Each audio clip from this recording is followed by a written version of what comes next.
রোদের রোদ পড়ছে।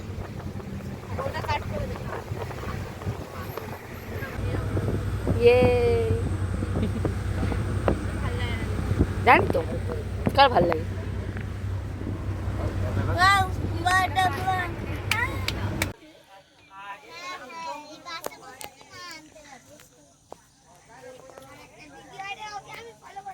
জলদাপাড়ার সাফারির পর আমাদেরকে তো দুপুরবেলা গাড়ি ছাড়তে হতো, আমরা গাড়ি ছেড়ে দিয়েছিলাম দুপুরবেলা। দেন একটা জায়গাতে গিয়ে মানে আমরা এরকম প্ল্যান করছি এবার নাচা হবে গান ফান বাজছে আস্তে আস্তে। একটা জায়গায় গিয়ে আমরা রং রুট ধরে ফেলেছিলাম বা জ্যাম পড়ে গেছিলো আর একটা রুটে, তো আমাদের অন্য রুট দিয়ে যেতে হতো। তো আমরা রুট চেঞ্জ করার জন্য গাড়িটাকে ঘোরাতে গিয়ে একটা জায়গাতে গিয়ে আমাদের গাড়ির চাকাটা আটকে যায়। তখন গাড়ির চাকাটাকে সবাই ঠেলে ঠেলে তুলছিল, আমাদের গাড়ির লোকেরাই পিছন থেকে গাড়িটাকে বারবার ঠেলে ঠেলে চাকাটাকে তুলছিল। সামনে থেকে হঠাৎ একটা ড্রাঙ্ক মানুষ এসে সামনে, মানে আমি তো দেখিনি, আমি পিছন দিকটা দেখাচ্ছিলাম যে সবাই কিরমভাবে ঠেলছে, আমি সামনে কিছুই দেখিনি। আমি সরি টু সে, যতটা আমি শুনলাম হচ্ছে যে উনি গাড়ির সামনে যে একটা হ্যান্ডেল বা হেডলাইট মতো থাকে সেটা ধরে ঝুলছিল, সামনের চাকাটাকেই ধরেই ধাক্কা দিচ্ছিল। আর যখন বাসটা এরমভাবে নিচ থেকে উপরের দিকে উঠতে যায়, বড় বাস এরমভাবে দুলে যায় একটুখানি, উনি বাস থেকে মানে ওই হ্যান্ডেলটাতে ধরে ঝুলছিল ওখান থেকে স্লিপ খেয়ে পড়ে যায়। আর বাস তো মানে পিছন থেকে ঠেলে দিয়েছে স্পিড ক্যাচ করে নেওয়ার জন্য, ওনার পায়ের উপর দিয়ে চলে যায় বাসের চাকাটা।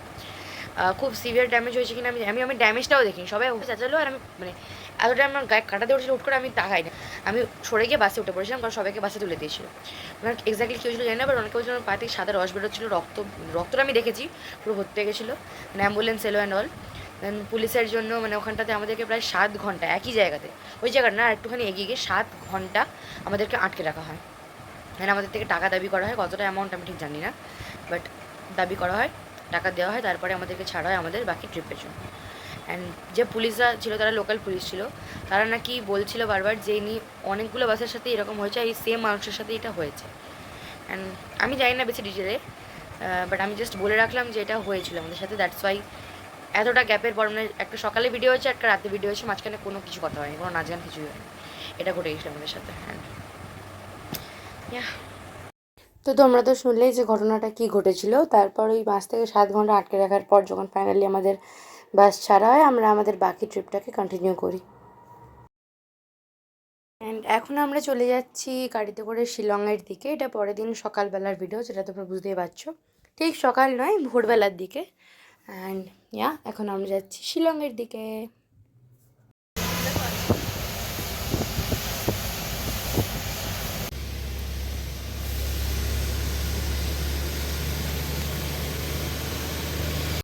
তো এটা ছিল আমাদের অরিজিনাল বাস। আমরা শিলংয়ের পাহাড়ি রাস্তার দিকে যাওয়ার আগে আমাদের বাস চেঞ্জ করেছিলাম ঠিক দারিংবাড়ির মতো, আমরা দুটো বাসে ডিভাইড হয়ে গেছিলাম।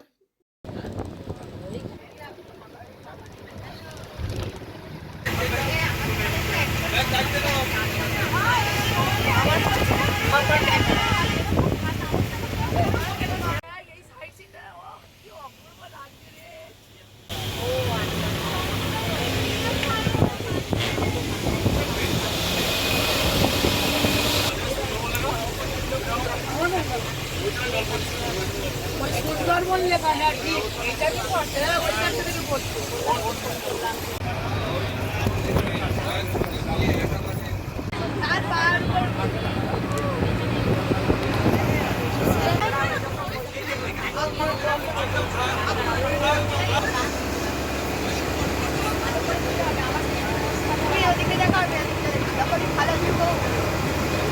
ওকে, সো দ্যাট ওয়াজ শিলংয়ের রাস্তা, আমরা শিলংয়ে যাচ্ছিলাম। ওখানে গিয়ে আমি রুম টুর দিইনি বা রুমের কোনো ভিডিও করিনি, because that was not a room, ওটা অ্যাকচুয়ালি একটা হোস্টেল, ইউথ হোস্টেল ওর নামটা ছিল প্রবাবলি, হ্যাঁ ইউথ হোস্টেল। ওই হস্টেলে আমরা ছিলাম, ওখানে মানে একটা রুমের মধ্যে, যেরকম আমাদের রুমটা বোধহয় D3 or D2 ছিল, একটা রুমের মধ্যে 17 থেকে 18খানা বেড, সিঙ্গেল বেড, সবাইকে একটা করে বেড দেওয়া হয়েছিল। অ্যান্ড মানে ওখানে কোনো প্রপার এরকম রুম ছিল না, সবাই একসাথে আমরা ছিলাম, লাইক 3-4টে রুম নেওয়া হয়েছিল। তো আমরা আমাদের ওই হস্টেল রুমটায় গিয়ে চেঞ্জ করে আমরা এখন চলে এসেছিলাম বাইরে ঘুরতে। এখন আমরা একটা সায়েন্স মিউজিয়াম ছিল না সায়েন্স সিটি ছিল, আমি এক্স্যাক্ট মনে নেই, প্রবাবলি সায়েন্স সিটি ছিল, সেখানে হচ্ছে কি আমরা এখানে ঘুরছি। অ্যান্ড তোমরা দেখতে থাকো।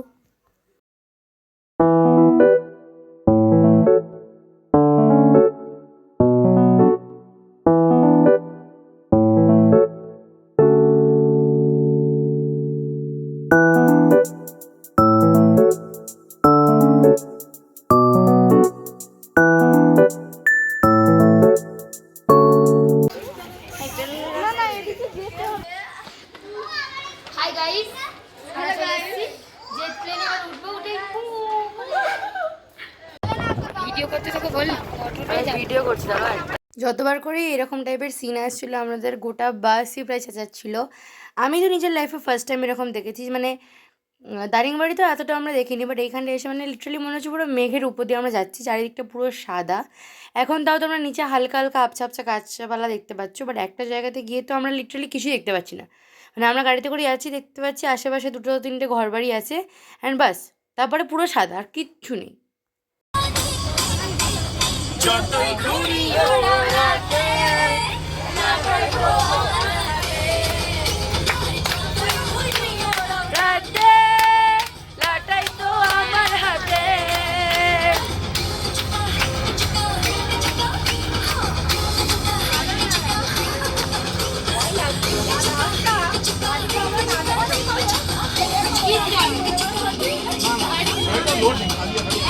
অ্যান্ড এখন আমরা এসেছি সেভেন সিস্টার্স ফলে। ক্যামেরার মধ্যে আমি অনেকটা ক্যাপচার করার চেষ্টা করেছি, বাট ট্রাস্ট মি, এই ভিউ ক্যামেরাতে যতটাই বলো রিয়েলটা ক্যাচ করা যাবে না। আমি চোখের সামনে যা দেখেছি সেটা এর থেকে অনেক অনেক অনেক বেশি সুন্দর।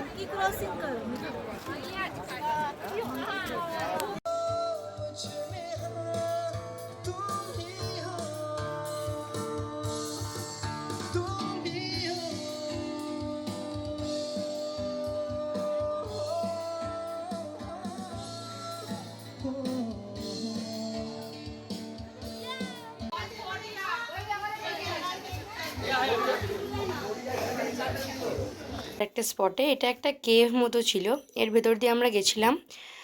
বাট এখানে একটা আফসোস রয়ে গেছিলো যে আমরা পুরোটা ক্রস করিনি। মাঝখানে একটা জায়গায় গিয়ে দেখলাম যে সামনে অনেকটা লোক জমে গেছে, কেউ ঢুকতে পারছে না, একটা ছোটো বাচ্চাকে গলানো যাচ্ছে না। নিচের পাটটাতে অনেকটা বড় গ্যাপ দেওয়া ছিল, আমরা চাইলেই বেরিয়ে যেতে পারতাম। আমি শুধু উপরে দেখেছিলাম যে খুব সরু একটা জায়গায় গলা যাবে না, অনেকেই বারবার করে ফিরে আসছিলো। বাট দেন আমাদের বাসের কয়েকটা লোক পুরোটা ক্রস করেছিল, অ্যান্ড তাদের কাছ থেকে আমরা জানতে পারি যে না, চাইলে নিচে অনেকটা গ্যাপ ছিল, আমরা যেতেই পারতাম। অ্যান্ড ইয়া, দ্যাট ওয়াজ আ আফসোস, বাট আর কী করা যায়। এটা হলো পরের দিন সকালবেলার ক্লিপ। আমরা তার আগের দিন অতটাই ঘুরেছিলাম, তারপর আর যাইনি কোথাও, বা গেছিলাম হয়তো মনে নেই আমার, আর কোথাও যাইনি। অ্যান্ড এটা হলো তার পরের দিন সকালে, যখন আমরা বাকি মানে ডাউকি সাইডটা হয়তো ঘুরতে যাচ্ছিলাম। তার আগের দিন আমরা মেনলি হচ্ছে ওই চেরাপুঞ্জি অ্যান্ড সেভেন সিস্টার্স ফল ওইগুলোই দেখেছিলাম, বাট আজকে আমরা যাচ্ছি ডাউকি সাইডে।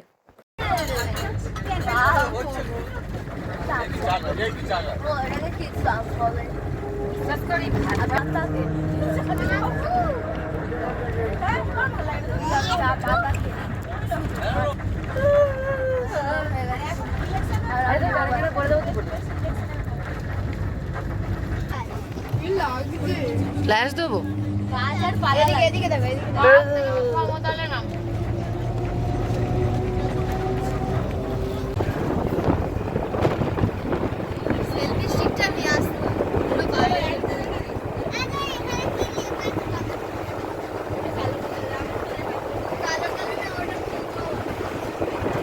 অ্যান্ড ফাইনালি এতটা লং জার্নি করার পর আমরা এসে গেছি ডাউকিতে।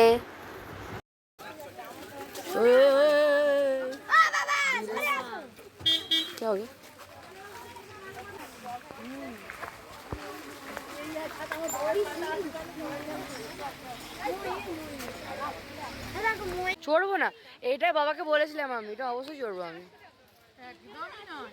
একদমই হ্যাঁ। তো এখন আমরা নেমেছিলাম বোটিংয়ে। বোটিং করতে গিয়ে কোয়ালিটিটা একটু খারাপ আসতে পারে, কারণ এটা আমার যে অরিজিনাল ফোনটাতে আমি করি সেটা ছিল না, আমার বাবার ফোন ছিল। নামার টাইমে আমাকে আমার ফোনটা নিয়ে নামতে দেয়নি, আর বোটিংয়ের টাইমে আমি বেশি ভিডিও করতেও পারিনি, গাছ বাবার ফোন, বাবার খুব ভয় লাগছিল যদি ফোনটা পড়ে যায়। একদম ছোটো ছোটো কিছু ক্লিপ নিয়েছিলাম, তো সেগুলোই শেয়ার করেছি।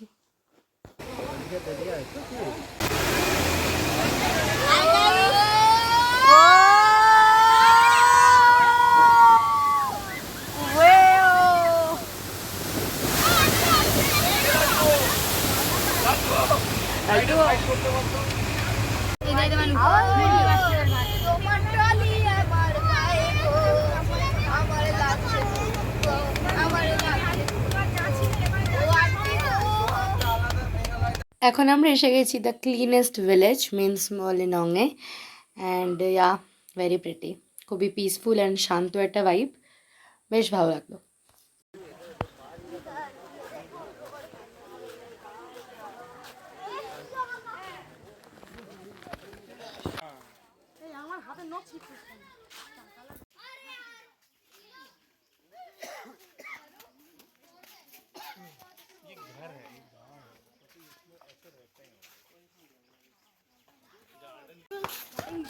একজনে ধরলে আরেকজনে পা আটকে যাবে। এটা খুব স্পেসিফিক কিছুই নয়, বাট আমার এই ফুলটা খুব ইউনিক লেগেছিলো, আমি আগে কখনো দেখিনি। সো আমি ভাবলাম একটু রেকর্ড করে নিলেই হয়। আমাদের অবস্থা খারাপ হয়ে গেছে এখানে উঠে। এটা ধরতে গেলে আমার গাছের ওপরে আছে। হ্যাঁ, চলো আবার যে পথ থেকে এসছো সে পথে নামিয়া এলো। কোনটা তুমি নিয়ে যাবে? কেস করেছি। ভিডিও করতে হতে নাকি? যদি পড়াই স্যার কিছু হবে না। এ দেখো পরে দেখো ভিডিও হচ্ছে। সব লাগে তো। আমি ট্রাই করবো, যদি 22-30 মিনিট না হয়ে যায়। ও শিট, অসম্ভব ভাই, নামতে পারবো না। ও এই বাঁশগুলো ধরো। মা ধরলেও হবে না। তুমি পড়লে আমি আছি। হ্যাঁ, তোর ঘাড়ের উপর পড়বো, তখন ওজন জানিস। কিচ্ছু হবে না, বেশি উঁচু না, পড়লে হাত পা ভাঙবে, এছাড়া আর কিছু হবে। এই বাঁশে সাপোর্ট দিয়ে দিয়েছো। কিছু ভয় নেই, মেন ভয়ের ওই বৃষ্টির ওখানে, ওটা নড়ছে অত্যাধিক। কেন করছিস? এখানে না মা খাবি তুই? জান না। এই সাইড দিয়ে যেতে হবে। শ্যাম্পু দিদির মুখ শ্যাম্পুর মতো হয়ে গেছে। না না, ইউজ শ্যাম্পু। ইউজ শ্যাম্পু তো থাকে না, প্লাস্টিক থাকে বললে। ওটাই তো বলছি। আমার হেবি মজা লাগলো, আমার কোনো ভয় ভয় লাগেনি। ওই ব্রিজটার কাছে গিয়ে একটু ভয় লাগছিল, যে অত্যাধিক নড়ছিল। তুমি আগে করছো, তুমি যা করছো আমার ভয় লাগছে। তোমায় পড়লে আমার তোমায় মারবে, এই তোমার মা আমায় মারবে। না না, আবার যাবে মাখাবি কি? আমার আরেকবার যাওয়ার ইচ্ছা। আমি কিন্তু বেশি সাপোর্ট নিইনি, আমি একা একা ঘুরলাম, একা একাই না। দেন এখন আমরা এসেছি রুট ব্রিজ ঘুরতে।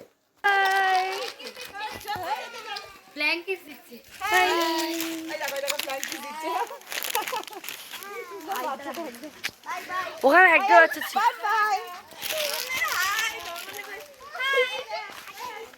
মজা লাগছে। Hi hello guys, bye. Yes yes, of course, of course, of course. আপনাদের ইউটিউবার দিদিমণি এক্ষুনি উল্টে পড়েছে। জুম করে দেখাচ্ছে কেন এত? মানে এইবারে মনে হয় আমরা সবাই কোথায় যাচ্ছিলাম? কোথায় কোথায়?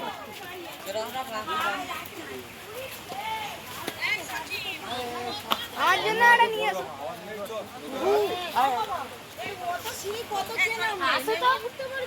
না কাকু করে উঠে যাবে।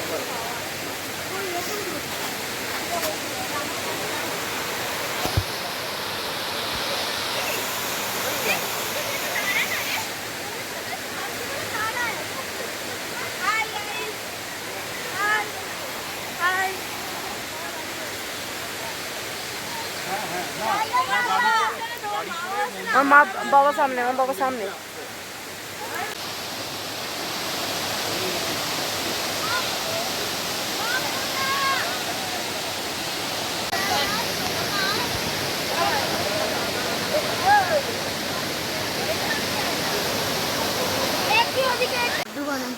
এত দূর এসে কি পেলাম আমরা? কি পেলাম? কিচ্ছু পেলাম না। এরা দেখে আসবে, ওই মেয়েগুলো দেখে আসবে। এত দূরের রাস্তা, প্রাণ বেরিয়ে গেছে। উপরে উঠে যাচ্ছি, উঠে যাচ্ছি, উঠে যাচ্ছি, উঠে গেলে এরকম গাড়ি রাখা আছে, গাড়িতে করে বাংলাদেশ যাও, কোনো মানে হয়? আগের দিন যে লাস্ট স্পটটা ছিল একটা ঝর্ণা ওয়াটারফলসে, ওখানটাতে গিয়ে আমার ঘোরার পরে আমার ব্যাটারি পুরো লো।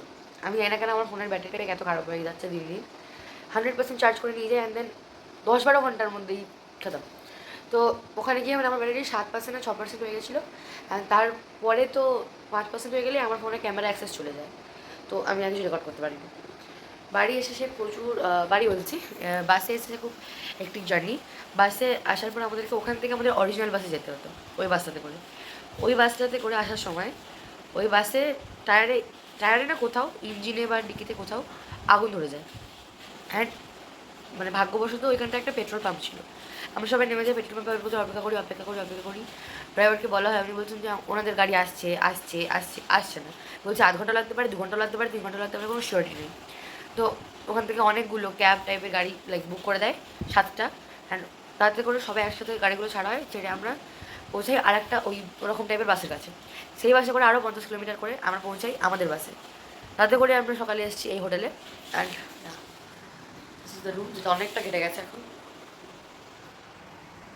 রিয়া এসে বসেছি আমরা এখন। অ্যান্ড এখন আমরা কোথাও একটা ঘুরতে যাওয়ার প্ল্যান করছি, এটা গুয়াহাটি বাই তবে। ঘুরতে যাওয়ার প্ল্যান করছি কোথাও একটা, আই ডোন্ট নো কোথায়, বাট সামওয়্যার। তো that was the all update. So এখন আমরা বাসে করে যাচ্ছি উমানন্দ মন্দিরে। উমানন্দ মন্দির হলো ব্রহ্মপুত্র নদীর মাঝখানে অবস্থিত। অ্যান্ড আমরা বাসে করে উমানন্দ মন্দিরের দিকেই যাচ্ছি।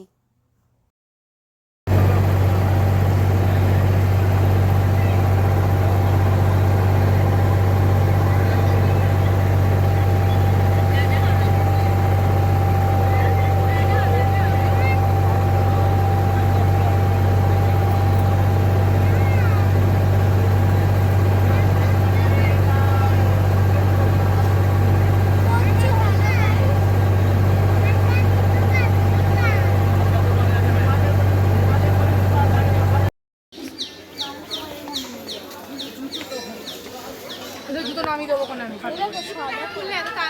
জুতো ওখানে খোলা যেতে হবে, এখানে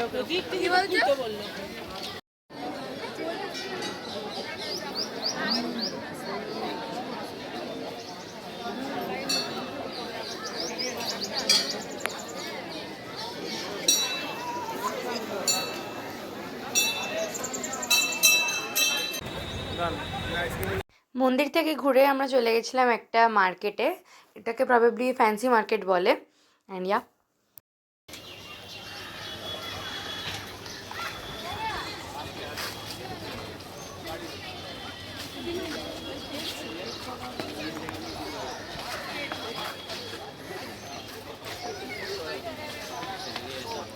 হ্যালো গাইস, তো সন্ধ্যা হয়ে গেছে, আমরা এখন ঘুরতে গেছিলাম। তো চলে এসেছি। এই এখন একটা চিকেন পকোড়া খেলুম, ঠিক আছে? পরে হ্যালো গাইস, টাটা। তো এই ব্লগে আমি এতটাই রাখলাম। আমি দেখছি যে এডিট করতে গিয়ে ব্লগটা অনেকটাই লেন্দি হয়ে যাচ্ছে, তো আমি আর বাড়াচ্ছি না ব্লগটাকে। তোমরা আপাতত গুয়াহাটির ডে 1 পর্যন্ত পেয়ে গেছো, বাকিটা তোমরা নেক্সট ব্লগে পেয়ে যাবে আশা করছি। And that's it, bye bye, stay tuned and take care.